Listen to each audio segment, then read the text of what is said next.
আজ আপনাদের সামনে আমি উপস্থিত হয়েছি রবীন্দ্রনাথের পত্র সাহিত্যের সুবিশাল ভাণ্ডার থেকে কয়েকটি বিশেষ ধরনের পত্রকে চয়ন করে উপস্থাপিত করব বলে।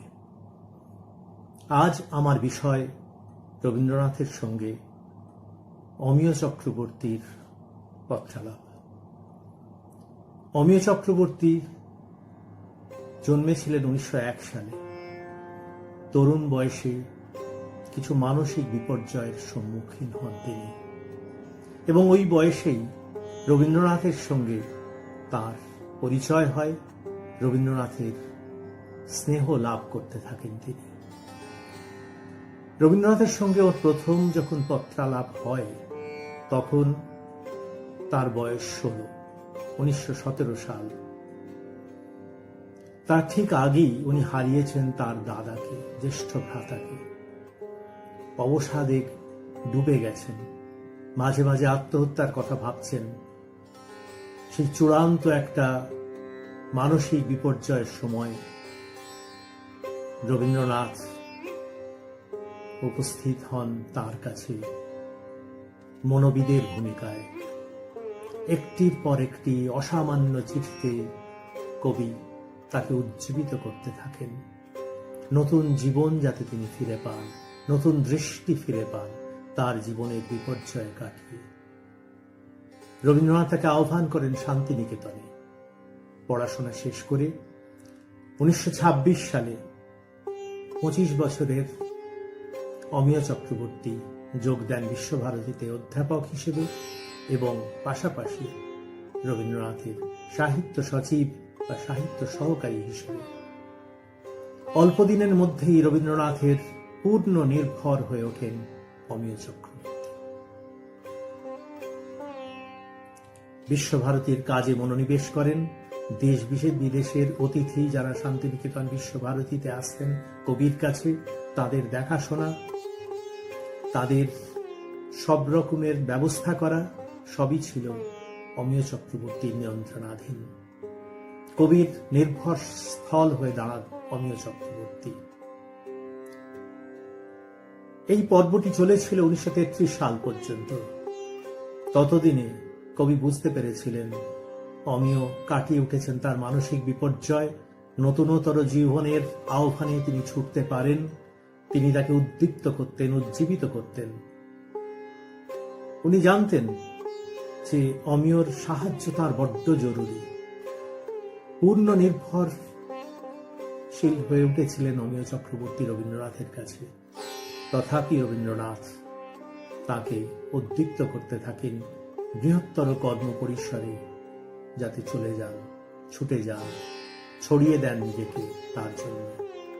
শেষ পর্যন্ত 1933 সালে বিদেশে চলে যান অমিয় চক্রবর্তী উচ্চতর পড়াশোনার জন্য। কিন্তু রবীন্দ্রনাথের সঙ্গে তার যে সম্পর্ক, যে আত্মিক সম্পর্ক, সেটি বজায় ছিল রবীন্দ্রনাথের জীবনের শেষ দিন পর্যন্ত। এই অমিয় চক্রবর্তীর সঙ্গে তার প্রথম পর্বের সামান্য কয়েকটি চিঠি আজকে আমি উপস্থাপিত করব আপনাদের কাছে। প্রথম চিঠিটি 22 জুন 1917 সালের। কবি লিখছেন, কল্যাণী এসু, তোমার চিঠিখানি পেয়ে আমি মনে মনে খুব বেদনা বোধ করছি। তার কারণ, এক সময় যখন আমার বয়স তোমারই মতো ছিল, তখন আমি যে নিদারুণ শোক পেয়েছিলাম সে ঠিক তোমারই মতো। আমার যে পরমাত্মীয় আত্মহত্যা করে মরেন, শিশুকাল থেকে আমার জীবনের পূর্ণ নির্ভর ছিলেন তিনি। তাই তার আকস্মিক মৃত্যুতে আমার পায়ের নিচ থেকে যেন পৃথিবী সরে গেল, আমার আকাশ থেকে আলো নিভে গেল, আমার জগৎ শূন্য হলো, আমার জীবনের স্বাদ চলে গেল। সেই শূন্যতার কুহক কোনোদিন ঘুচবে এমন কথা আমি মনে করতে পারিনি। কিন্তু তারপরে সেই প্রচন্ড বেদনা থেকেই আমার জীবন মুক্তির ক্ষেত্রে প্রথম প্রবেশ লাভ করলে আমি ক্রমে ক্রমে বুঝতে পারলুম, জীবনকে মৃত্যুর জানালার ভিতর থেকে না দেখলে তাকে সত্যরূপে দেখা যায় না। মৃত্যুর আকাশে জীবনের যে বিরাট মুক্ত রূপ প্রকাশ পায়, প্রথমে তা বড় দুঃসহ, কিন্তু তারপরে তার ঔদার্য মনকে আনন্দ দিতে থাকে, তখন ব্যক্তিগত জীবনের সুখ দুঃখ অনন্ত সৃষ্টির ক্ষেত্রে হালকা হয়ে দেখা দেয়। বিশ্বের রথ চলেছে, মানুষের ইতিহাসের রথ চলেছে, বাধা বিঘ্ন বিপদ সম্পদের মধ্যে দিয়ে সে আপনার গতিবেগে আপনার পথ কাটছে। সেই পথই সৃষ্টির পথ। আমার জীবাত্মার যে যাত্রা, সেও অমৃতর বিরাট। সেও ওঠা পড়ার মধ্যে দিয়ে চলতে চলতে আপনাকে এবং আপনার পথকে সৃষ্টি করছে। লোকে লোকান্তরে, যুগে যুগান্তরে কোন শোক দুঃখের খুঁটিতে আমরা কেউ বাঁধা থাকব না। আমরা সৃষ্টিকর্তা। আমরা অনন্ত উৎসের মতো সকল ঘটনার মধ্যে দিয়েই নিজেকে নিত্য উৎসারিত করব। কোনো ঘটনাই পাথরের মতো আমাকে অন্ধকারের মধ্যে চাপা দিয়ে রাখবে না। এই কথা মনে রেখে যাত্রীর গান ধরো, বিশ্বযাত্রার সঙ্গে তাল রেখে নিরাসক্ত চিত্তে চিরজীবনের পথে অবাধে চলে যাও। শোকই তোমার বন্ধন মুক্ত করুক, বিচ্ছেদই তোমাকে বৃহৎ মিলনের অভিমুখে পথ দেখিয়ে দিক। মৃত্যু তোমার যা হরণ করেছে তার চেয়ে বড় করে পূরণ করুক। মৃত্যু তোমার যা হরণ করেছে তার চেয়ে বড় করে পূরণ করুক। নিজেকে তুমি দিন বলে অপমানিত করো না। বেদনার মধ্যে তোমার জীবন সার্থক হোক।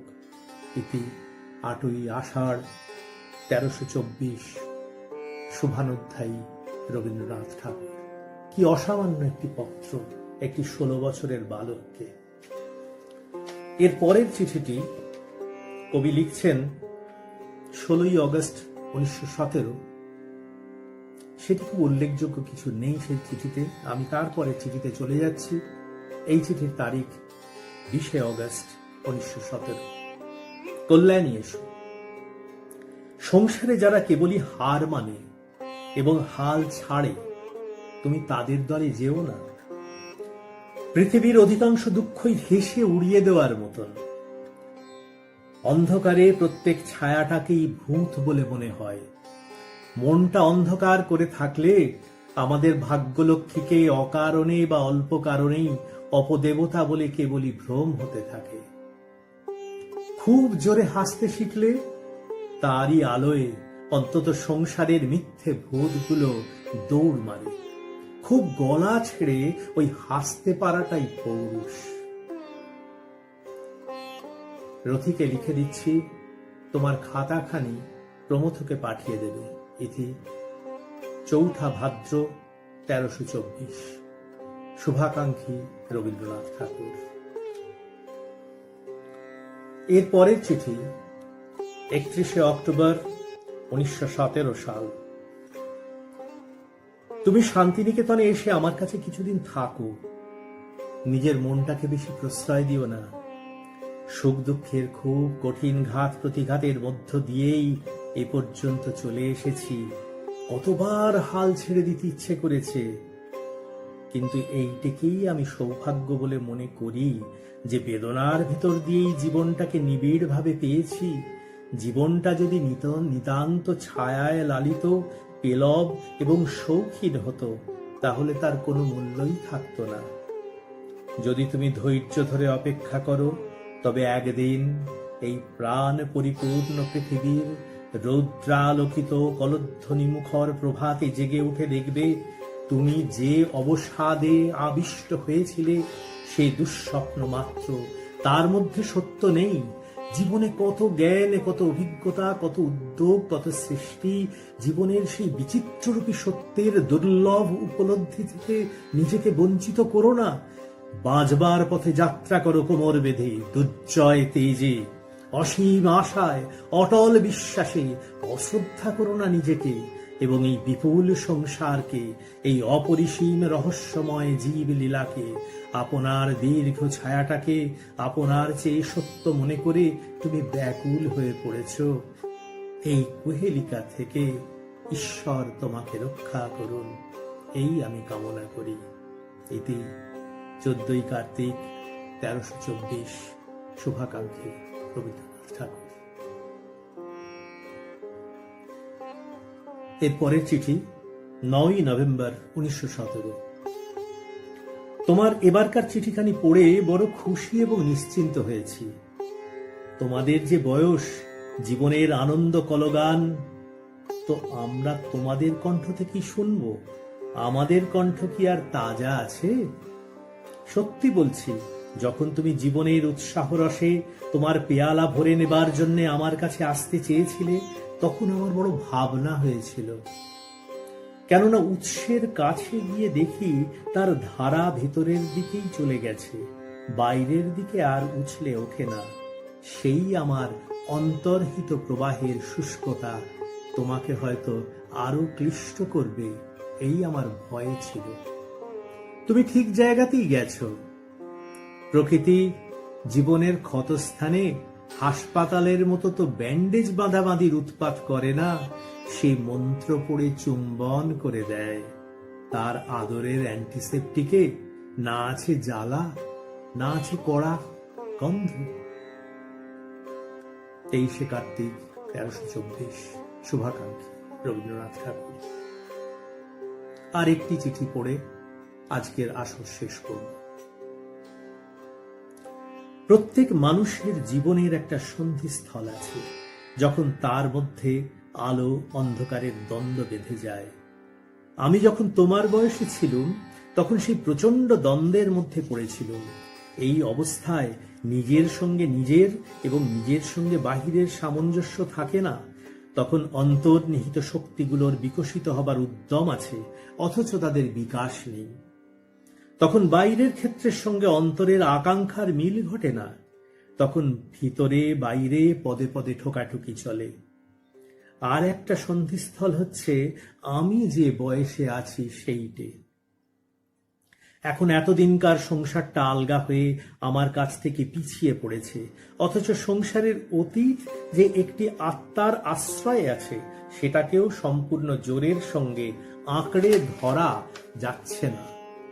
নিজের প্রকৃতির মধ্যে এই দ্বিধা বিচ্ছিন্নতার ব্যথা খুব অসহ্য করেই অনুভব করছি, কিন্তু তাই বলে তার কাছে হার মানব কেন? এড়িয়ে যাবই।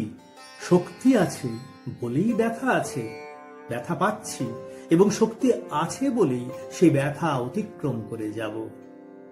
তুমিও সেই কথা মনে রেখো। বিধাতা আমাদের মনের মধ্যে ধারালো যা কিছু অস্ত্র দিয়েছেন, সে কেবল আমাদের জাল কাটবার জন্যে, নিজেকে কেটে কুটে টুকরো টুকরো করবার জন্যে নয়।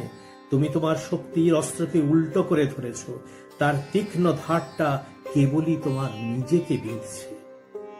আপনাকে তুমি যতই খুঁটিয়ে খুঁটিয়ে মনে করতে থাকবে, ততই সেই চিন্তার চাপে তোমার নিজের দিকের ভারটা বেড়ে গিয়ে তোমাকে ঝুঁকিয়ে ফেলবে।